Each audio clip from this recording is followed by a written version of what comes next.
Apa ada orang yang taubatnya nggak tetap? Ada. Yang istilah kita taubat sambal namanya.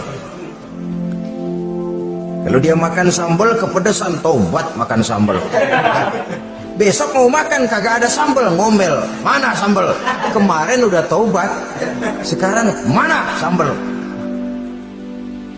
Ini taubat yang namanya taubat sambal.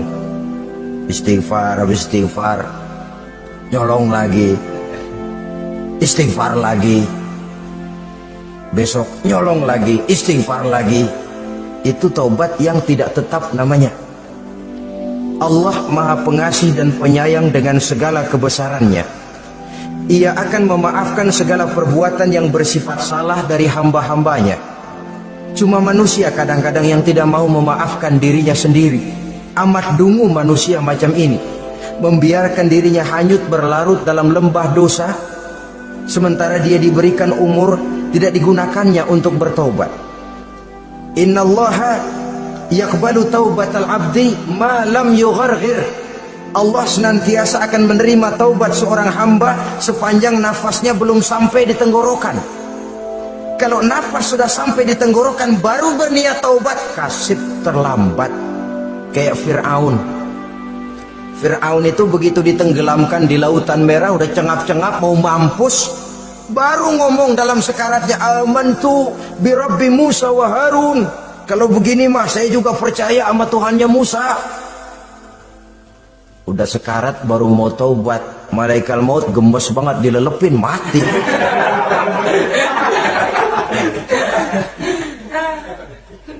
Nah, kepada adik-adik remaja, biasanya kalau sudah bicara taubat, pikiran kita, taubat mah urusan 70 tahun ke atas. Kita masih lama ini. Sebenarnya tidak. Masalah taubat adalah masalah salah dan dosa.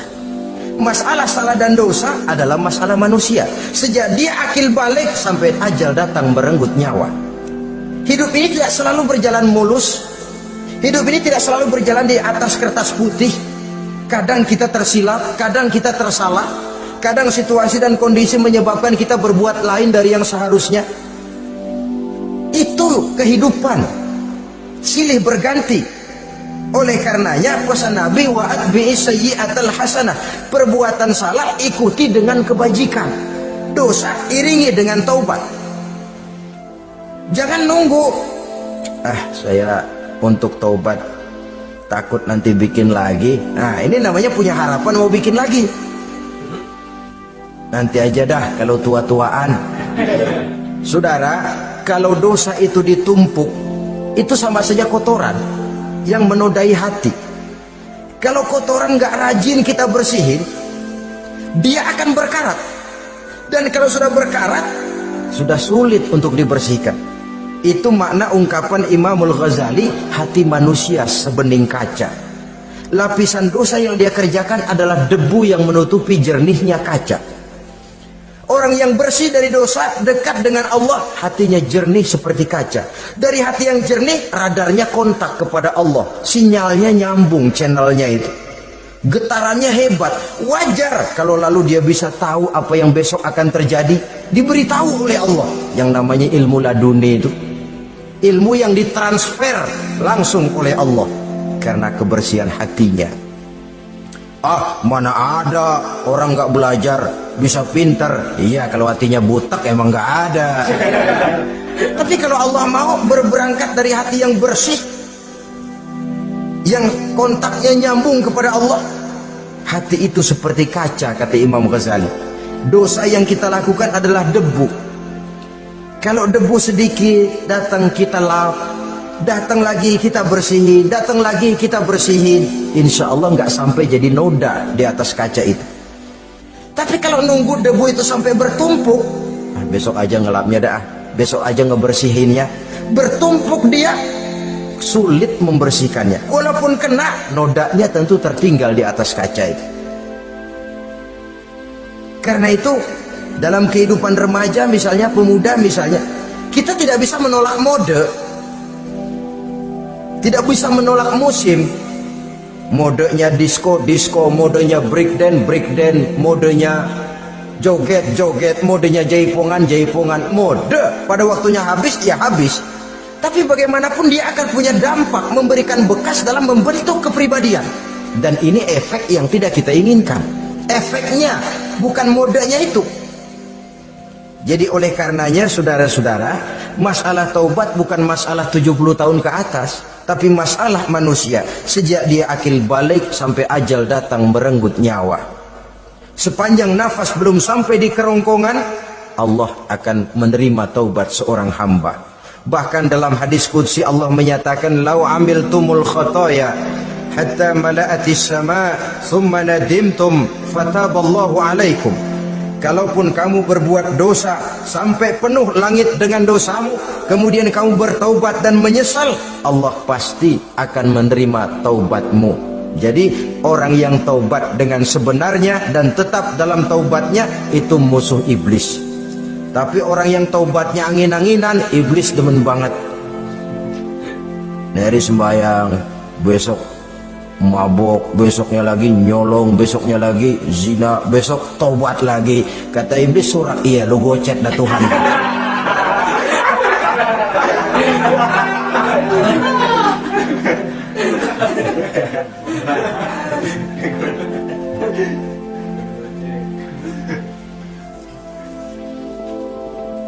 Selanjutnya yang ke-8, musuh iblis, musuh setan, mu'minun yudawimu ala taharah.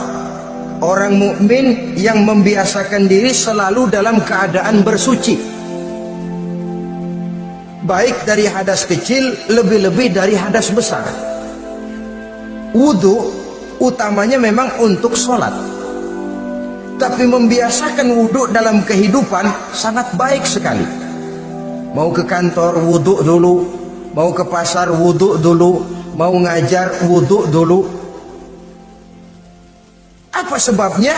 Karena dalam keadaan suci, orang ada sikap memelihara kesuciannya. Kalau kita naik PPD pagi-pagi gelantungan, kalau punya wudu, hati-hati, kesenggol perempuan juga sayang sama wudu. Tapi kalau nggak punya wudu, jangan kesenggol, kita nyeruduk. Ada semacam sikap apik di dalam kehidupan ini. Karena itu biasakan wudu untuk menjaga kebersihan diri, kebersihan zahir, kebersihan batin, belum lagi kemanfaatan di akhirat. Sebab kata Nabi, "Inna ummati ya'tuna yaumal qiyamah ghurran muhajjalin min asaril wudu." Umatku di akhirat nanti akan datang menghadap Allah dengan muka berseri-seri, bersinar-sinar dari sebab sering wudu. Sehingga tidak usah mengaku pun Rasul akan memanggil karena muka yang sering tersentuh air wudu ini. Mu'minun yudawimu ala taharah. Orang mukmin yang selalu membiasakan diri berada dalam keadaan suci, berwudu. Kita lihat ajaran wudu ya. Dari sejak bacaan-bacaannya saja itu sudah membawa manfaat. Lalu dari segi bahwa kita manusia sering tersilap melakukan dosa-dosa kecil. Dosa-dosa kecil itu oleh air wudhu dia rontok. Tangan kita suka corak-colek pada saat membasuh dua tangan. Allahumma inni as'alukal yumna wal barakah wa a'udzubika minasyu'mi wal halakah. Dosa yang ada di tangan itu rontok. Mata kita suka pelotot-pelotot, nggak karu-karuan pada saat membasuh muka. Nawaitu raf'al hadasil asghar. Dosa yang ada di mata rontok. Dari segi pembersihan batin, belum lagi dari segi pembersihan zahir. Sehari semalam kalau 5 kali saja kita terkena air wudhu, itu sudah menjaga kesehatan dan kebersihan. Saudara-saudara kaum muslimin rahimakumullah. Yang ke-9, orang yang menjadi musuh iblis yaitu mutawarra'un anil haram. Orang yang memelihara diri dari yang diharamkan oleh Allah. Terpelihara dirinya terpelihara yang dimakannya, yang diminumnya dari jenis-jenis yang haram, baik sedikit maupun banyak.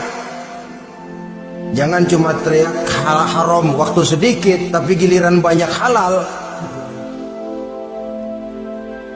Sama saja orang dikasih tahu, itu ada cerita anak-anak, Pak Haji punya anak main judi, dikasih tahu, Pak, anak bapak main judi, astagfirullah katanya. Tapi menang Pak, alhamdulillah.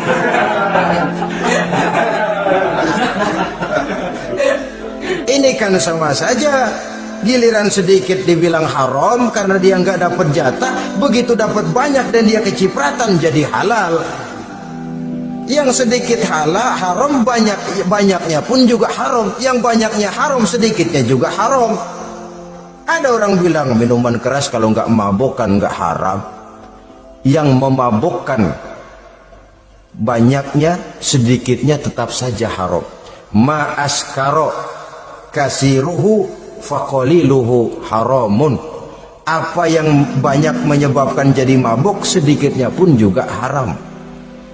Saudara-saudara kaum muslimin, yang ke-10 yang terakhir, musuh daripada iblis ialah mukminun rahimun, orang mukmin yang berhati pengasih, orang mukmin yang suka menyambung silaturahmi, orang mukmin yang tidak suka bertengkar, orang mukmin yang tidak suka marah-marahan. Kalaupun terpaksa marah, tidak lebih daripada 3 hari. Jadi boleh saja marah kalau alasannya tepat, tapi nggak lebih dari 3 hari. Kalau perlu bikin perjanjian, kita marah ya 3 hari. Itu limit. Tidak halal kata Nabi bagi seorang muslim menjauhi saudaranya lebih dari 3 hari. Tidak halal itu artinya haram. Kita ini kadang-kadang kalau sudah marahan sama tetangga kah, sama teman kah, kadang-kadang suka berlaku perpanjangan waktu. Tidak cukup perpanjangan waktu, ditambah lagi perpanjangan generasi. Nggak cukup kita yang marah, orang lain kita sundut-sundut supaya ngikut marah lagi. Marah pakai ngundang. Kayak mafia lagunya, udah dia marah, orang lain lagi disuruh marah. Saudara hadirin yang saya muliakan, mukmin yang punya sifat belas kasih, berhati jernih, itu musuh utama dari iblis. Tapi mukmin yang suka marah-marahan, tukang hasutan, tukang bakar, itu teman-teman iblis. Oleh karena itu, mudah-mudahan kita semua menjadi musuh iblis. Jangan menjadi teman iblis. Sebab iblis sudah kadang memproklamirkan permusuhan. Sekali dia musuh kita, selamanya dia akan tetap menjadi musuh kita. Berusahalah untuk menjadi musuh iblis, dan jangan sekali-kali toleransi. Jangan berusaha menjadi teman iblis. Inilah yang kita bicarakan pada pertemuan ini. Mudah-mudahan ada manfaatnya. Terima kasih atas segala perhatian. Mohon maaf atas segala kekurangan. Wassalamualaikum warahmatullahi wabarakatuh. Waalaikumsalam warahmatullahi wabarakatuh.